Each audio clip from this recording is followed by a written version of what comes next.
Nearing the middle of her 5-year term in office, President Park Geun is trying to accelerate her campaign to revitalize the economy through a series of structural reforms. In particular, the president and the ruling Saenuri Party, citing job creation and increased efficiency in the labor market, are collaborating to reform the labor sector. Our Choi You has the details.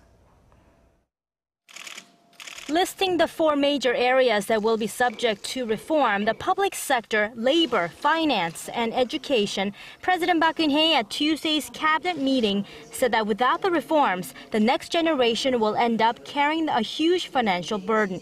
She also emphasized that public support will be essential to the success of her reform drive. 개혁이 왜 필요한지, 개혁의 결과 무엇이 좋아지는지 그것을 잘 알려서 국민들께서 자발적으로 개혁에 동참하도록 해야 합니다.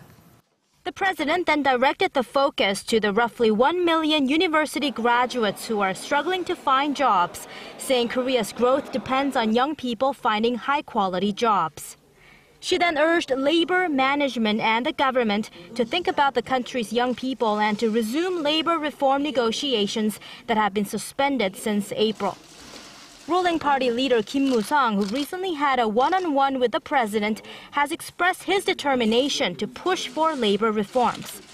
Since the tripartite talks were halted, the government has been trying to enforce a salary peak system, which involves extending the retirement age while reducing workers' salaries.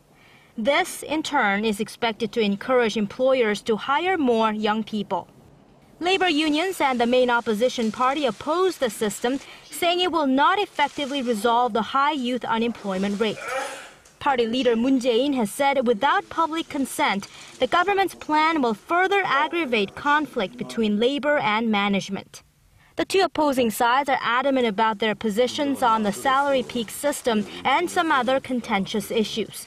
That is sure to turn up the heat on President Park's reform campaign, which is expected to become a political hot potato in the latter half of the year. Choi You, Arirang News.